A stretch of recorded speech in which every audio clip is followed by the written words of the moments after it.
Hey everyone, and welcome to week 33 of the OLED burn-in test.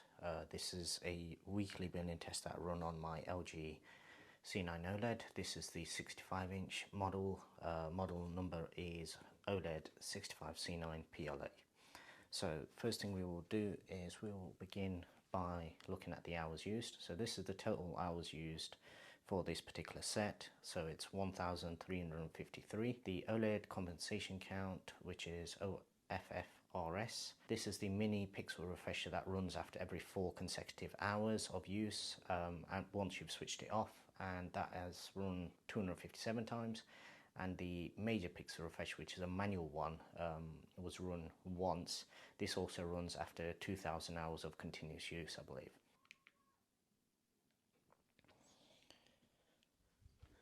Okay, so while this is running, what I'll do is I'll just quickly go through usage for the past week. So usage has been mainly gaming.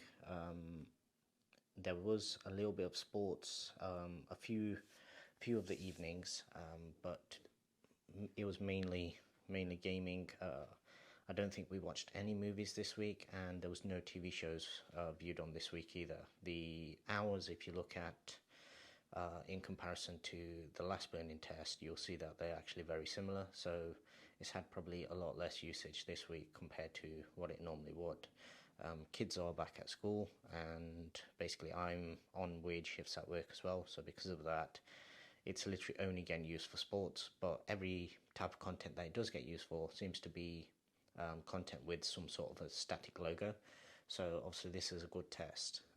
For anybody that hasn't watched these videos before, I started running these back probably when I first bought the set. Maybe, I think the first one I ran was either week 7 or week 8, and the main reason for running it is just to give other people an idea of how OLED panels actually handle over time. So everybody's heard of all of the scare stories, if you like, all over YouTube with a certain, but also quite a few other YouTube videos claiming OLED panels will get burning after so many weeks. This particular set has been used for gaming and sports content, which has static logos, both of which have static logos basically since day one. I do use it with a lot of mixed usage, so we generally tend to watch at least one movie a week. And a lot of TV shows, anything with Dolby Atmos, Dolby Vision, that kind of thing. Because this TV was bought specifically for that, it's also used heavily for that content as well. So whenever we have a new series come out, we'll always watch it on this TV, as opposed to just normal general TV shows that we'll watch in the other room on the TCL TV, which is an LED edge-lit TV. Just taking a look at the colours, as I say, I'm not particularly worried about burn-in. I've got several videos on my channel. If you haven't seen them, just have a look at them in the TV and videos section, the TV and video playlist. And basically what they do is it just gives you tips and tricks, and also a little peace of mind in terms of why I'm not worried, essentially. Mainly it comes down to some of the settings that I did initially, the type of usage I actually have. So even though I have heavy static content content that I view, I still mix it up every now and then with a movie, with a TV show. So even without any mitigation software or any sort of settings changes, the fact that you're mixing content will always help you when it comes to preserving the life of your panel. The other best thing that you can do is after every 4 hours, it does that mini pixel refresh, as I've stated at the start of the video. And essentially the way that you know that that's working is when you turn any of these OLED TVs off, they make a little clicking sound. So it's just a single click, and what will happen is 5 minutes after you've turned the TV off, you'll actually hear that same click again.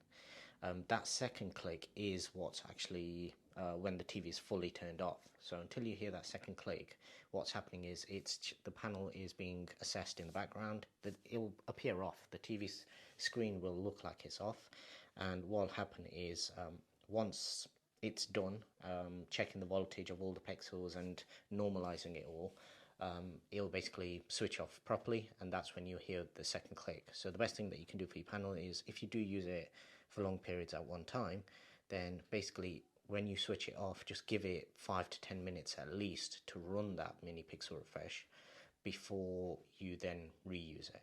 So obviously, if you know you've been gaming for 5-6 hours in a row, when you do switch it off, just give it a chance to actually recover, and then after that, hopefully it should be fine.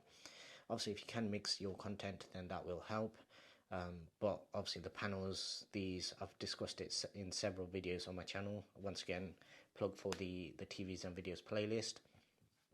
I discuss in more detail in those, but there's things that have been done to it to make it more durable. So the red subpixel, the logo luminance, all these kind of things are discussed in depth on my channel. So basically just go watch those videos for more information.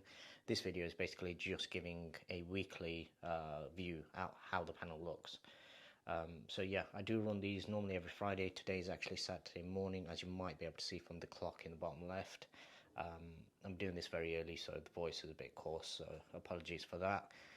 But yeah, as you can see, panel is all good. Right, just coming up to 6 minutes. I'm not sure how long I was talking for initially, but the burn-in test itself is normally around 6 minutes.